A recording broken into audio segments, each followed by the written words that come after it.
इसकी धड़कन, जिले इसकी धड़कन, जाने इसकी धड़कन, जिले इसकी धड़कन, खुलते हैं इसके नए द्वार, नए द्वार, हो नए द्वार, हो नए द्वार। हो यादें बुनता राहें चुनता, यादें बुनता राहें चुनता, ऐसा एक संसार, ऐसा एक संसार, खुलते हैं इसके नए द्वार, नए द्वार, नए द्वार, हो नए द्वार।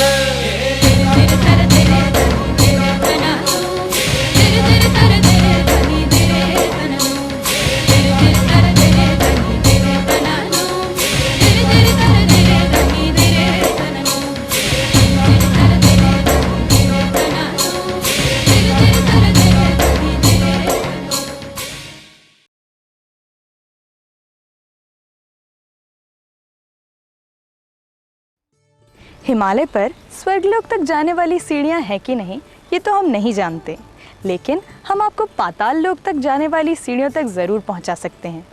इसके लिए हमें चलना होगा सतपुड़ा की तामिया घाटी तक। 4 खंडों में विभाजित सतपुड़ा के ये घने जंगलों के बीच नीचे की तरफ जाते ये रास्ता सीधे ले जाता है हमें पाताल नगरी, जिसे पातालकोट कहा जाता है। पातालकोट 79 वर्ग किलोमीटर के क्षेत्र में फैला हुआ है, जो समुद्र तल से औसतन न्यूनतम 887 से अधिकतम 1050 मीटर की ऊंचाई पर स्थित है। ये 22.24 से 22.29 डिग्री उत्तर और 78.73 से 78.50 डिग्री पूर्व के अक्षांश तक फैला हुआ है। पातालकोट छिंदवाड़ा से 63 किलोमीटर उत्तर पश्चिम दिशा में और तामिया घाटी से 23 किलोमीटर दक्षिण पूर्व दिशा में अवस्थित है और यहीं बहती है दूधी नाम की ये नदी, जो इस घाटी को और भी मनोरम बना देती है। पातालकोट के अंदर जाने के लिए इन दिनों सीढ़ियां बना दी गई हैं। अंदर उतरने के बाद नजर के सामने आती है सृष्टि की अद्भुत चित्रकारी। पता नहीं वो कौन सा उद्गम स्रोत है जहां से पानी की ये पतली सी धार गिर रही है। इसके बारे में यहाँ के लोग भी कुछ नहीं जानते। परतदार किलेनुमा पहाड़ों से नीचे की तरफ रिसती हुई ये पतली सी जलधारा एक रोमांच का अनुभव कराती है। इतने रोमांचक स्थान पर रहने वाले लोगों की जीवन शैली भी क्या इतनी ही रोमांचक है? ये प्रश्न तो स्वाभाविक है, लेकिन इसका उत्तर पाने के लिए हमें थोड़ा और अंदर तक जाना होगा। यहाँ 12 गांव और 23 ढाने हैं। जहाँ बसाहट ज्यादा होती है वो गांव कहा जाता है। कभी कभी लोग गांव से दूर घर बनाकर रहने लगते हैं। दूर दूर बने इक्का दुक्के घरों को ढाना कहा जाता है। पातालकोट के अंदर 2-3 किलोमीटर की दूरी पर छोटे छोटे गांव बसे हुए हैं। हर गांव का नाम याद रखना तो थोड़ा मुश्किल है, लेकिन ये सुनने में बड़े दिलचस्प हैं, जैसे गुड़ी छतरी, घटलिंगा, पलानी, गैल डुब्बा, घाना सल्ढाना, कोड़िया, धुरनी मालनी, डोलनी, खम्हारपुर, झिरन, चिमरीपुर, कारे आम, रातेड़ वगैरह वगैरह। अगर इन सब गांवों की जनसंख्या मिला दी जाए तो इनकी कुल जनसंख्या करीब 2500 तक पहुंचती है। भौगोलिक क्षेत्रों की जटिलता, उनकी जीवन शैली और यहाँ का नैसर्गिक सौंदर्य कुछ जिज्ञासु सैलानियों को अपनी ओर खींचता जरूर है, लेकिन यहाँ के निवासी उनमें अपनी दिलचस्पी कम ही दिखाते हैं। नहीं, पहले तो पातालकोट में ऐसा था कि जैसे ऊपर से कोई आदमी आ गया, जैसे आप जैसे लोग मान लो पैंट पहन के चले गए या शर्ट पहन के चले गए तो वो लोग गांव छोड़ के भाग जाते थे। इस तरह का मतलब वहाँ पे चलता था। और खेती किसानी वगैरह जो है ना, पहले वो सियाने लोग बताते हैं हमारे कि पहले वहाँ खेती किसानी वगैरह कुछ नहीं करते थे। और मात्र जो है ये मान के चलो कि कंदमूल फल है, वहाँ पर कंद निकलता है, कंद कुछ फल वगैरह निकलते हैं जैसे आम जामुन वगैरह। और जैसे आम की गुठली वगैरह जो है ना, पहले लोग वहाँ खाते थे। नहीं, गोंड जाति के इतिहास में तो क्या है कि अब हम लोगों को जो है ना अपने सियानों के मुख से सुना है कि पहले यहाँ पे जो है ना एक गोंडों का राज था।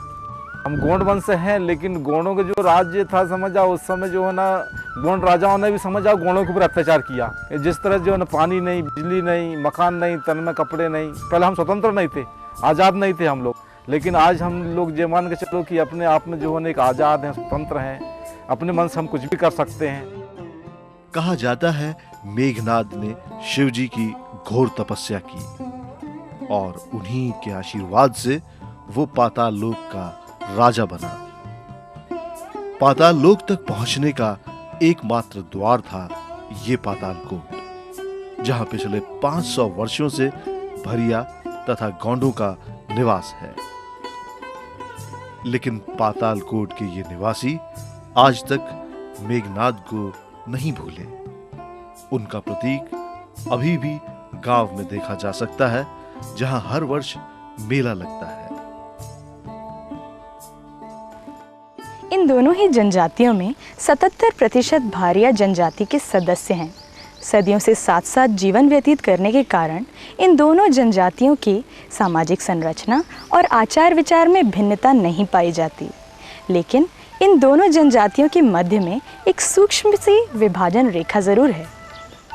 क्या है, भरिया जाति और गोंड जाति की संस्कृति में ये अंतर है कि रोटी चल जाती लेकिन बेटी नहीं चलती। और भरिया जनजाति में जो है ना, हम लोग शादी ब्याह का काम नहीं कर पाते। हम लोग उनके शादी ब्याह में जा सकते हैं, उनके शादी ब्याह में बैठ उठ सकते हैं, वो लोग हमारी शादी ब्याह में आ सकते हैं, लेकिन हम बेटी उनको नहीं दे सकते और उनकी बेटी से हम लोग जो है ना शादी नहीं कर सकते। इसके अलावा एक ठोस धार्मिक आधार भी है। कई गोत्रे में रहते हैं 6 देवारे, कई गोत्रे में 7 देवारे। हाँ, थोड़ा थोड़ा नाम आते हैं। खोड़िया खतलपा, धर्माई दुर्गा, दुल्हा देव सकलाई, गाता पीढ़ी वारी, भगवान वारी, ऐसे कहते हैं। इन 7 देव और 6 देव के संदर्भ में बड़ी रोचक कथा प्रचलित है। गोंड और भरिया तो हम क्या थे कि देव गादी पर जा रहे थे, क्या चीज़ के लिए, पूजा करने के लिए। तो उनके भाइयों का भाई कि डिलीवरी आने से उनने एकदम से नीचे हो गए और हम एकदम से देव दरबार में जाके पूजा करने लगे। तो वहाँ से हमारे पूजन आगे हो गया, उनका पूजन पीछे हो गया। उसमें अंतर शादी में सर उनका क्या है कि जैसे अपने समाज में जो लग रहा है उनका समाज में, तो वो जैसे घर से जाते हैं दूल्हा लेके, तो वे सात भावरा वे भी करते हैं, तो उनका भावरा वहीं के वहीं पूरा हो जाता है। और अपने समाज में, भरिया समाज में, अपन उधर जाएंगे लेकिन भावरा नहीं करेंगे। भावरा अपन उधर से लाके अपने बेटा अपना घर में पैदा होता है, तो अपना भावरे यही होती सर, बेटा की गली में। गोत्र उनका में विका है, ध्रुवा है, सरियाम है, तेंदुसार है, ऐसे उनके में बनता सर समाज में, गौड़ समाज में।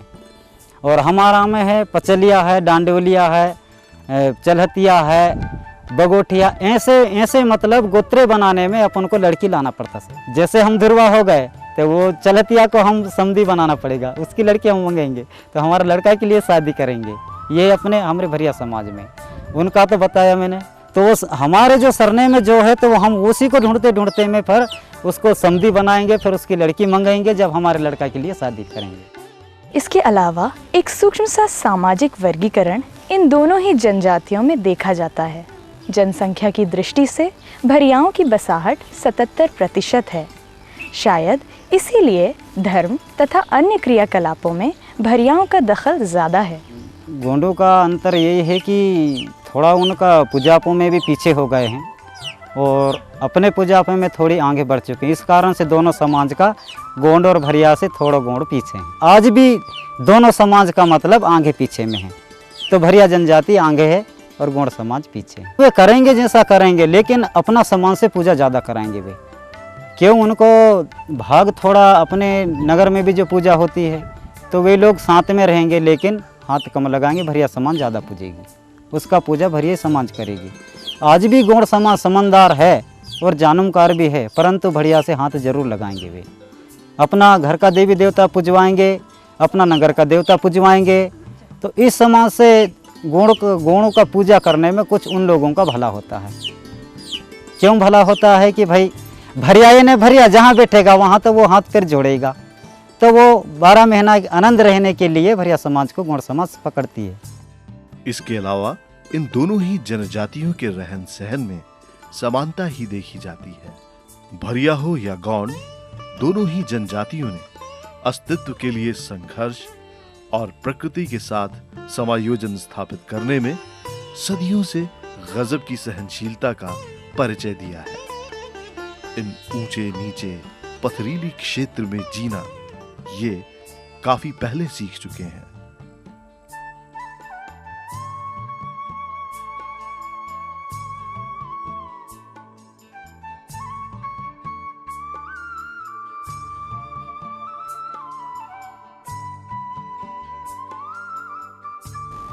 यहाँ का वन क्षेत्र लगभग 4000 हेक्टेयर तक फैला हुआ है। 2 दशक पहले तक पातालकोट के निवासी का जीवन इसी वनोपज पर निर्भर था। जंगल ही इनकी रोज़मर्रा की ज़रूरतों को पूरा करता था। आखिर जीविका का आधार था, लेकिन अब इन्होंने खेती करना सीख लिया है।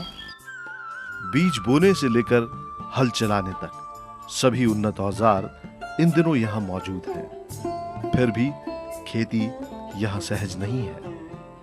कृषि योग्य भूमि यहाँ मात्र 525 हेक्टेयर में है, जिससे पूरे साल गांव भर की भोजन की समस्या का समाधान संभव नहीं है। ऐसी स्थिति में सदियों पुरानी खान पान व्यवस्था ही यहाँ काम आती है।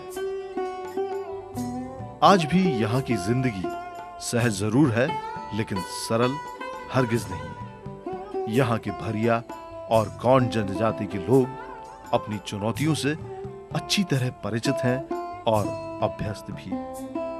सुबह का उजाला फैलते ही स्त्री पुरुष जंगल का रुख करते हैं। यहाँ से उन्हें फल सब्जी के साथ मिलेंगी जलावन के लिए लकड़ियां।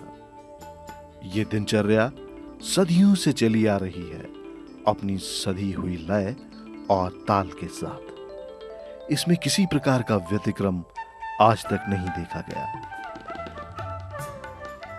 पहली किरण फूटते ही जिंदगी की जद्दोजहद शुरू हो जाती है, लेकिन इस जद्दोजहद में तनाव का लेश मात्र भी नहीं है। ये वही अर्वाचीन संघर्ष है जिससे गुजरने के बाद ही आज का मानव सभ्य कहलाता है।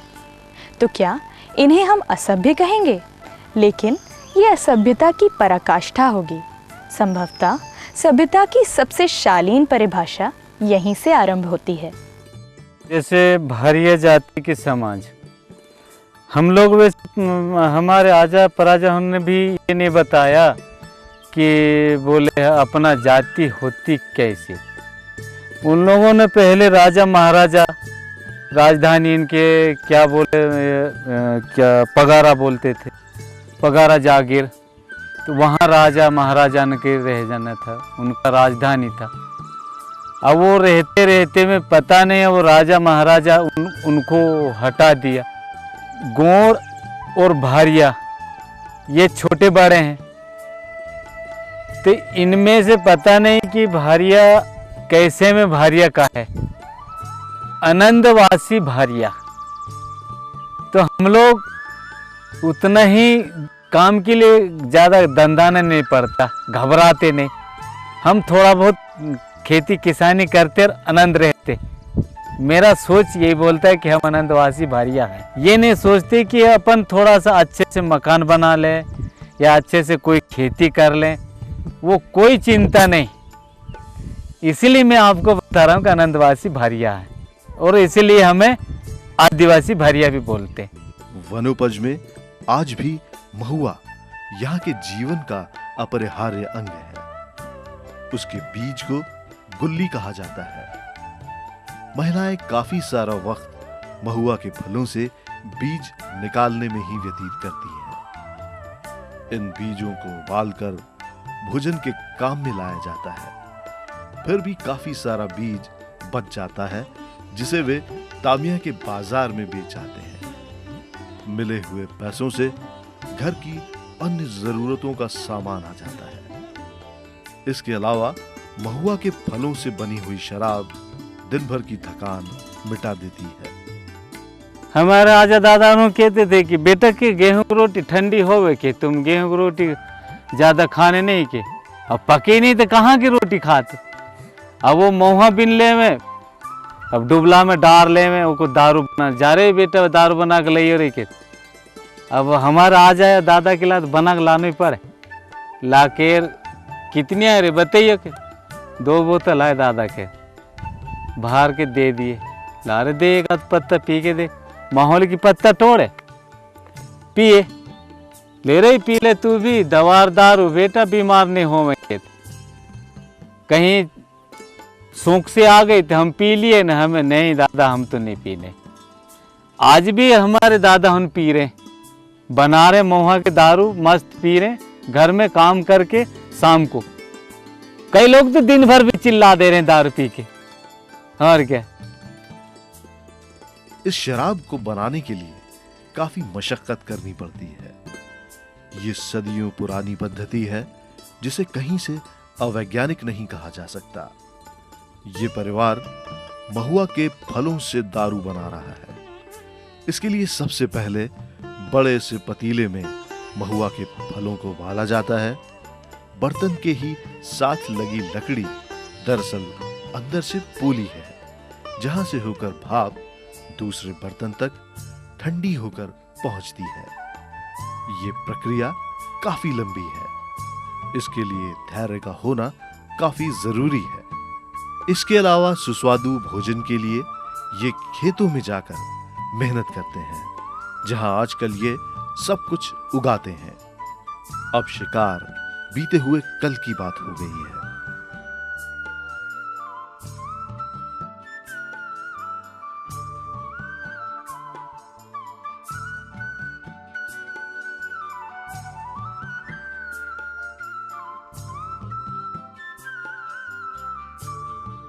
आजकल भरिया तथा गौंड जनजाति के सदस्य अपने घरों में उन मवेशियों को पालने लगे हैं जो खेती में इनका भरपूर साथ देते हैं। मांसाहार की जरूरत मुर्गी पालन से पूरी हो जाती है। मक्का उगाएंगे उसके बाद हम खेतों में जगनी भी बोएंगे, कुटकी बोएंगे, कोदो, ज्वारी बहुत कम होती, अरहर भी होती वैसे कम होती, फिर बोते हैं। 2-3 ही फसल बोते हम ज़्यादा नहीं बोते क्योंकि पूरा फसल नहीं होता अपने यहाँ से। पाठा जमीन कारण पूरा फसल नहीं हो पा रहा, बहुत कम होता। अब आप देख रहे हैं प्योर चट्टानी। हमारे आजा पराजा होने पता नहीं पहले आम के बीजी की रोटी खाते थे, महुआ के पेजा पीते थे, महुआ खाते थे, कड़ू कांदा भी खाते थे। धीरे धीरे देख के और खेती का थोड़ा बहुत बदलाव किए। और हमारे आजा पराजा होने क्या करते थे कि वो डैया काट के और बेवर कुटकी बोते थे। बेवर कुटकी बोली और डंगरा और ककड़ी खा के मस्त रहते थे। कड़ू कंद को भी खाते थे। क्या है कड़ू कंद खाने से, करील खाने से बीमार बहुत कम होते थे। आज के ज़माने में हम यूरिया है इफ्को वाला ये जो रासायनिक खाद वाला जो खा रहे हैं फसल, उससे हम बीमार अधिक होते हैं।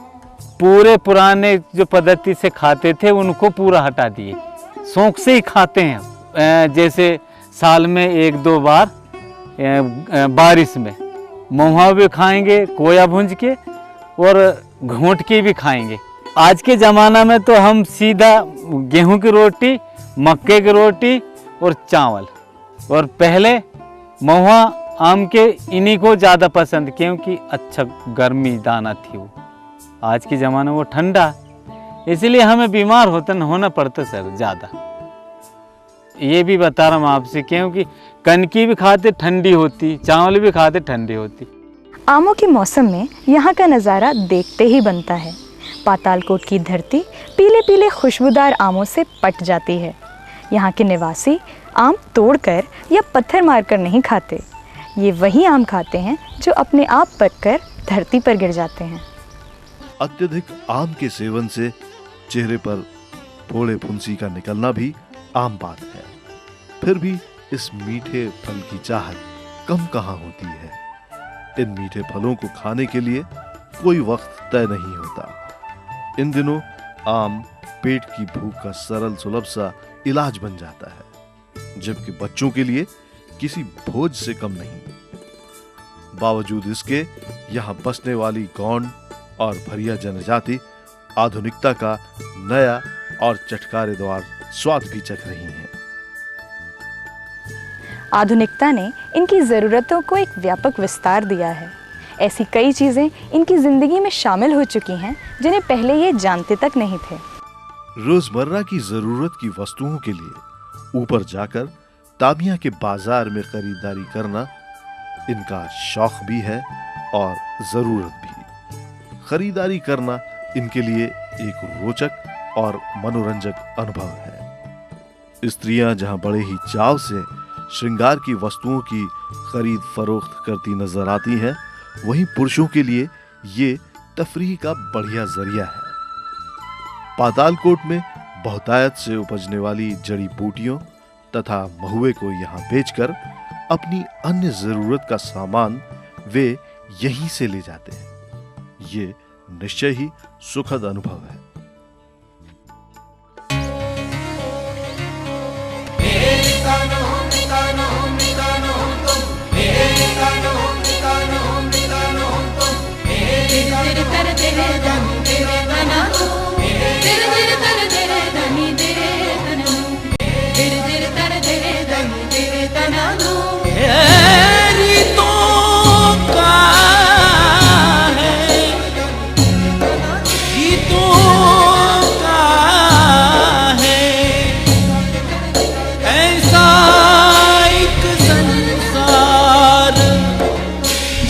इसकी धड़कन,